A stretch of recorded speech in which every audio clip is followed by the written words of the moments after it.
오늘 새벽에 주시는 하나님 말씀을 받습니다. 자, 사도행전 16장 6절에서 10절까지 말씀. 지난 금요일 새벽에도 한번 이 말씀을 받았는데 오늘 한 번 더 이 말씀을 읽겠습니다. 자, 사도행전 16장 6절에서 10절까지 한 절씩 교독합니다. 6절입니다. 성령이 아시아에서 말씀을 전하지 못하게 하시거늘 그들이 부르기아와 갈라디아 땅으로 다녀가 무시아 앞에 이르러 비두니아로 가고자 했으되 예수의 영이 허락하지 아니하시는지라. 8절 무시아를 지나 드로아로 내려갔는데 밤에 환상이 바울에게 보이니 마게도냐 사람 하나가 서서 그에게 청하여 이르되 마게도냐로 건너와서 우리를 도우라 하거늘. 10절 함께 읽겠습니다. 바울이 그 환상을 보았을 때 우리가 곧 마게도냐로 떠나기를 힘쓰니 이는 하나님이 저 사람들에게 복음을 전하라고 우리를 부르신 줄로 인정함이러라. 아멘. 하나님 말씀입니다. 자, 오늘 새벽에는 본문 말씀은 지난 금요일 새벽에 읽었던 말씀하고 똑같은데, 자, 오늘 설교 제목이 기도는 보여주실 때까지 하는 것이다 라는 제목의 말씀을 좀 나누기를 원합니다. 자, 이제 사도행전 16장으로 들어와서 사도 바울이 본격적으로 2차 전도 여행을 이제 시작을 하잖아요. 근데 처음부터 난관에 부딪혀요. 그런데 이번 경우에는 그 배후에 마귀가 역사해서 전도자들을 회방하거나 핍박하거나 그런 경우가 아니라, 자, 6절 말씀 한번 볼게요. 6절에 보면 성령이, 6절 띄워주세요. 성령이 아시아에서 말씀을 전하지 못하게 하시거늘 그러잖아요. 그리고 또 7절 후반절도 한번 볼게요. 7절 후반절에 보면 예수의 영이 허락하지 아니하시는지라. 자, 이번 같은 경우에는 바울이 어떤 난관에 부딪히냐면 전도를 막으시는 분이 성령님으로 지금 말씀하고 있는 거예요. 전도는 주님이 가장 기뻐하시는 건데 아시아에서는 전하지 못하게 하시고, 그죠? 그리고 무시아 앞에 이르렀을 때는 이제 비두니아로 가려고 하는데 또 예수의 영이 허락하지 않으세요. 그러니까 바울이 잘 이해가 안 되는 거예요. 왜 전도하는 게 하나님의 기쁨인데 왜 이렇게 막으시지? 허락하지 아니하시지? 그러나 너무 귀한 것은 바울은 이때 이해가 좀 되지 않아도 순종을 해요. 그죠? 근데 결국은 나중에 9절에 가면 이제 마게도냐 사람이 환상 중에 건너와서 우리를 도우라. 그때서야 이제 바울이 알게 되죠. 성령께서 지금 복음을 전하라고 하는 장소가 아시아가 아니라 어디예요? 유럽으로 말씀을 전하라고 하시는 거구나. 그래서 이제 유럽 복음의 문이 열리게 되잖아요. 자, 그때 제가 금요일날 무슨 말씀을 드렸냐면 우리도 이것이 성령의 역사인지 마귀의 회방인지 이게 분별하기가 참 어렵단 말입니다. 그래서 제가 지난 금요일날 어떤 말씀을 드렸냐면 이것이 성령님의 인도하심인지를 알려면 바울과 같은 경우는 기도했다는 거예요. 그러니까 우리가 영적인 분별의 가장 중요한 이 밑받침은요, 바로 기도에 있어요. 자, 그런데 많은 성도님들이 목사님 기도하는데도 잘 모르겠어요. 기도를 아예 안 하면 말은 안 하겠는데 기도를 하는데도 왜 주님의 인도하심을 받기가 어려운가요? 오늘 그 말씀을 좀 드리려고 합니다. 그죠? 자, 오늘 이제 기도의 핵심이 끝까지 기도하는 말씀을 좀 드리려고 하는데, 자, 기도하는데도 왜 주님의 인도하심을 알 수 없다고 그럴까? 좀 약간 어거지 같은 느낌이 있을지 모르겠지만 우리가 방법은 하나밖에 없어요. 그러니까 기도를 중간에 멈추지 말라는 거예요. 그러니까 주님의 뜻이 분명해질 때까지 계속 기도. 그래서 기도하면 반드시 성령의 분별을 받고 마음에 평안과 확신이 온다 그랬는데 왜 기도하는데도 잘 모를까? 그 순간을 이제 넘어서는 그 단계가 있다는 거를 오늘 좀 말씀을 좀 드리고 싶은데, 우리가 기도하다가 자주 실수하는 것이 있어요. 아직은 주님의 뜻이 내게 분명하게 보이지 않는데, 아유 이제 더 이상 못 기다리겠다, 그러고 이제 내 방법대로 상황에 이끌려서, 형편에 이끌려서 일단 한번 하고 보는 것, 이게 사실은 굉장히 위험한 사인이라는 거예요. 그러면서 어떻게 자기를 합리화하냐면, 아유 기도를 이렇게 했는데 내가 기도를 안 했으면 모를까 했는데도 뭐 도무지 주님의 뜻을 알 수가 없으니 어쩔 수 없이 시작을 했습니다. 그런데 이때가 참 중요한 때예요. 기도에 있는데도 잘 모르겠다, 그죠?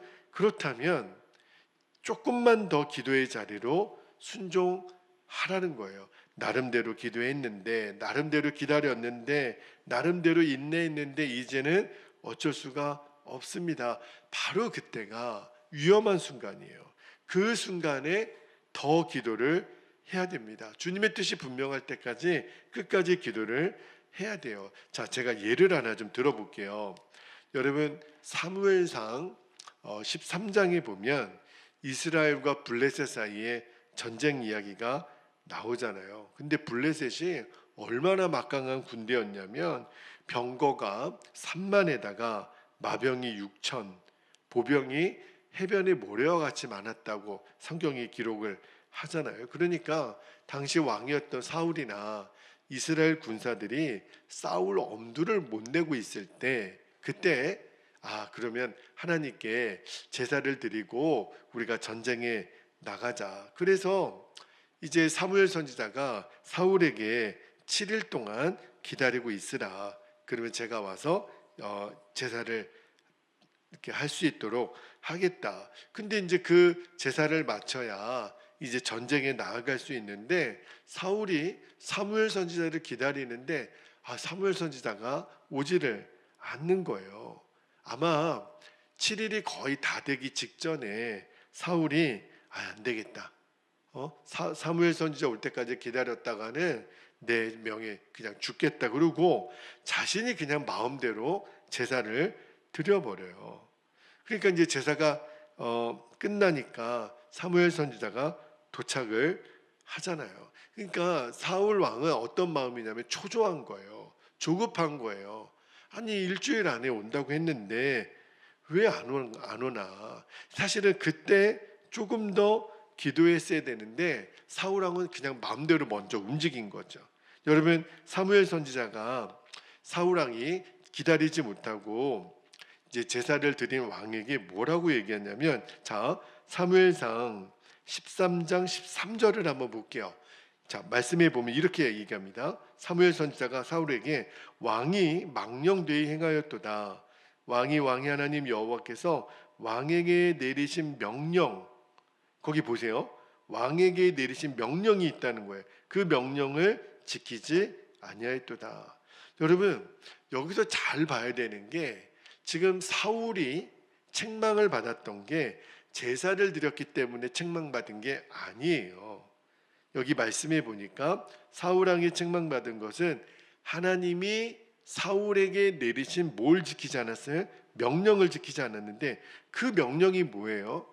7일 동안 기다리라는 거예요. 자, 여러분, 사무엘 선지자가 마음대로 사울에게 7일 동안 기다리라고 한 게 아니죠. 하나님이 그렇게 명령한 거예요. 그런데 사울은 그 7일 동안을 기다리지 못하고 자기 마음대로 제사를 합니다. 근데 잘 보면, 성경을 잘 보면 사무엘 선지자가 7일이 지나서 온 게 아니에요. 자, 제사가 끝나자마자 도착을 한 거를 보면 사무엘 선지자는요 7일이 다 끝나는 마지막 시간에 온 거예요. 만약에 7일이 지났는데도 사무엘 선지자가 안 왔다면 그거는 사무엘 선지자 책임이죠. 약속을 지키지 않은 거니까. 그죠? 근데 이 이야기가 우리에게 주는 교훈이 있습니다.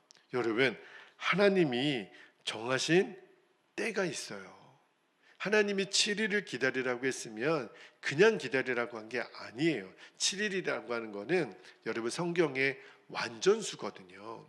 하나님이 일하실 결정적인 순간이 있단 말입니다. 그때 하나님이 하나님의 뜻을 알려주시는데, 자, 여러분, 만약 하나님의 뜻을 알기 위해서 간절히 기도했는데도 하나님의 뜻을 알려주지 않는다면, 그러면 이런 거예요. 아직은 하나님의 때가 아니라는 거예요. 우리는요, 늘 마음이 조급해요. 빨리 알고 싶고 당장이라도 알고 싶은데 하나님이 안 알려주세요. 그러면 어떻게 우리가 해석을 해야 되냐면, 지금은 하나님의 때가 아니구나. 그러면 어떻게 해야 돼요? 더 기다려야죠. 하나님의 뜻을 가르쳐주지 않으신다면 지금은 기다리면서 기도해야 될 때예요. 사울처럼 내 마음대로 응답이 없다고 움직이면 안 됩니다. 물론 사울도요, 얼마나 마음이 정말 속이 타겠어요. 우리가 흔히 그런 말 하잖아요. 너무 지금 힘들면 뭐 똥줄이 탄다고. 그죠? 우리도 그런 때가 있어요. 나는 지금 너무 급한데. 그죠? 근데 여러분, 이 순간이 굉장히 중요한 때예요. 만약에 이때 조금 더 기다리고 주의 뜻을 분별하지 못하고 내 마음대로, 사울 왕처럼 내 마음대로 환경에 따라서, 형편에 따라서 움직이면 결국은 우리는 주님의 뜻을 계속 놓치고 살아요.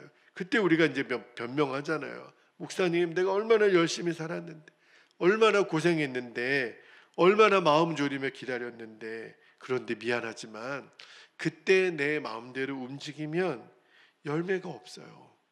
주님이 인도하시는 길이 아니라 내 조급함이 만들어낸 길이기 때문에 아무런 열매가 없어요. 수고하고 애쓴 보람이 하나도 없어요. 왜냐하면 주님의 방법이 아니니까, 주님의 때가 아니니까.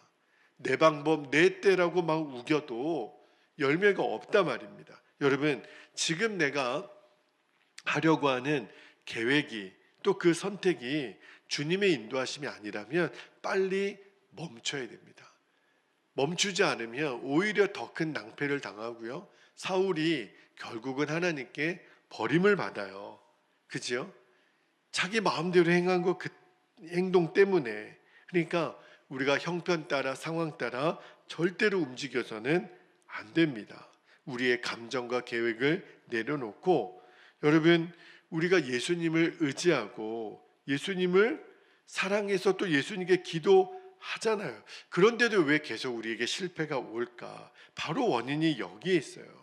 주님의 뜻을 기다리지 못하고 내 마음대로 움직이는 거예요. 내 마음대로 나아가니까.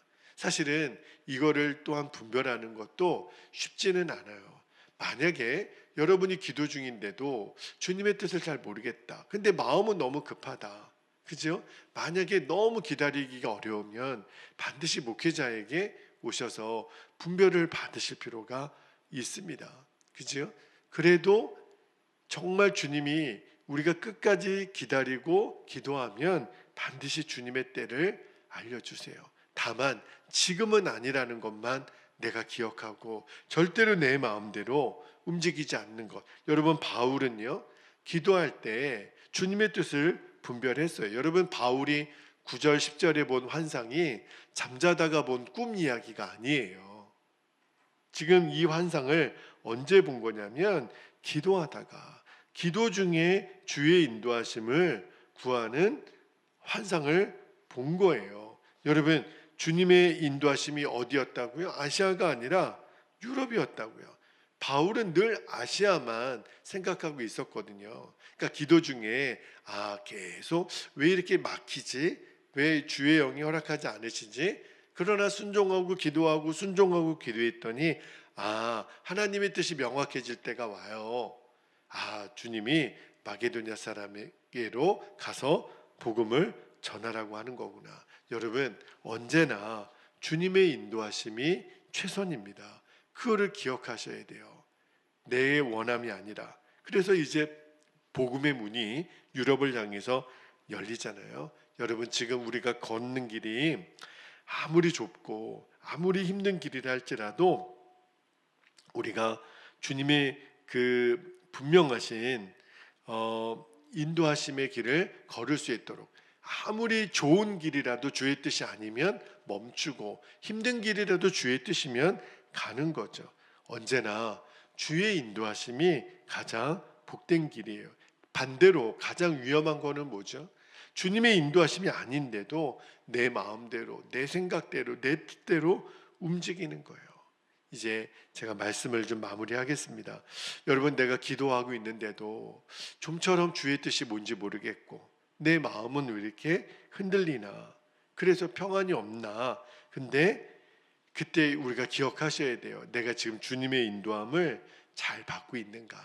내가 주님의 인도함 없이 오직 내 계획, 내 뜻대로, 기도도 그렇죠. 기도는 내 뜻이 이루어져야 응답이 아니라 그랬어요. 기도 자체가 주님의 뜻을 구하는 주님과의 교제니까. 그죠? 그러니까 오늘 이 본문 말씀이 기도에 대해서 우리에게 굉장히 중요한 가르침을 주시는 거예요. 그러니까 기도는 계속 하나님의 인도하심에 나를 맞춰가는 거예요. 내 계획, 내 방법이 아니라 주의 인도하심에. 그죠? 그러면 어떻게 하면 돼요? 이제 자꾸 내 생각, 내 경험, 내 계획을 내려놓는 거죠. 내 생각에 절대로 주님 생각보다 앞서가서는 안 됩니다. 그러니까 조급함이 문제예요. 이 조급함을 내려놓고 다시 또 기도의 무릎을 꿇는 겁니다. 그러므로 엄밀히 말하면 기도를 멈추는 사람은 교만할 수밖에 없어요.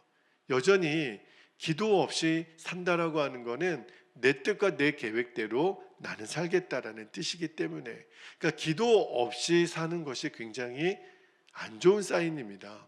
아무리 그가 열심히 뭔가를 하고, 그죠? 그런데 그게 목회자의 눈에 보면 너무너무 위험한 사인이에요. 기도하셔야 되는데, 기도의 자리에 순종하셔야 되는데, 예배 자리에 나오셔야 되는데, 그죠? 여러분, 그냥 어제의 기도와 오늘의 기도, 어제의 예배와 오늘의 기도가 똑같은 것 같아도 아니라니까요. 기도를 통해서 우리가 주의 인도하심에 조금씩 맞춰가는 거예요.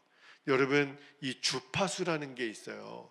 우리가 지난 한 주간 동안 인터넷이 계속 이렇게 잘 안 맞아지는 거예요. 그러니까 이게 버퍼링이 계속되고 중간에 이렇게 끊기는 현상이 나타났었거든요. 근데 이제 어제 간사님 오셔서 그 원인을 다 설명해 주시고, 그리고 이제 이 인터넷 속도가 정확하게 이 본당에서도 적용되도록 공유기를 달고 다 이거를 맞춰서 속도 테스트를 해보니까 이제는 잘 돼요. 오늘 아마 영상 예배를 들으시는 분들은 굉장히 끊기지 않고 아마 소리나 영상이 잘 되실 거라고 싶어요.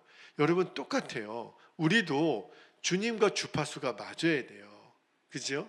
그냥 내 마음대로 아무리 해도 안 된다고요. 주님에게 주파수를 맞추고 또 주의 음성을 듣기 위하여 꾸준하게 기도의 자리를 지키며, 그러니까 기도 자리를 지켰다라는 게 주님과 지금 주파수를 맞추는 거예요. 그러면 주님이 반드시 인도해 주세요. 그래서 지금이 주님의 인도하심인지 마귀의 공격인지 이제 우리가 분별이 됩니다. 그러면 마귀의 공격이면 대적하면 되고, 주님의 인도하심이면 우리가 기다리고 주의 마음에 합한 대로 우리가 기도의 자리에 계속 끝까지 인내하면 돼요. 그러니까 내 마음대로 움직이지 않겠습니다. 내 계획대로, 사울처럼 절대로 주님 내 마음대로 하지 않겠습니다. 이 결단만 서게 되면 주님이 반드시 기도 중에 우리를 인도하셔서 가장 좋은 길로 인도해 주실 줄로 믿습니다. 자, 이제 우리 함께 기도하겠습니다. 오늘도 두 가지 기도 제목을 나누고 기도하겠는데요. 첫 번째는 분별함이 어려울수록 마음의 확신과 평안이 올 때까지 기도의 자리를 끝까지 지키는 거예요. 핵심이 여기 있습니다. 주님과의 주파수를 맞추는 시간은요, 기도 시간밖에 없어요. 주님, 제가 끝까지 기도의 자리에 있게 하옵소서. 두 번째입니다. 내 생각, 내 계획, 내 감정을 내려놓고 언제나 주님의 인도하심을 정확하게 받게 하옵소서. 사실은 1번, 2번 기도 제목이 동일해요. 기도로 주의 인도하심을 받는 겁니다. 명심하셔야 돼요. 주님, 내가 먼저 움직이지 않게 하소서. 내 생각, 내 계획 이제 주님 앞에 내려놓습니다. 주님의 계획대로, 주님의 뜻대로 주여 인도하여 주옵소서. 우리가 그렇게 오늘 허락하신 말씀과 기도의 제목을 붙잡고 주의 이름을 부르신 후에 통성으로 기도하겠습니다. 주여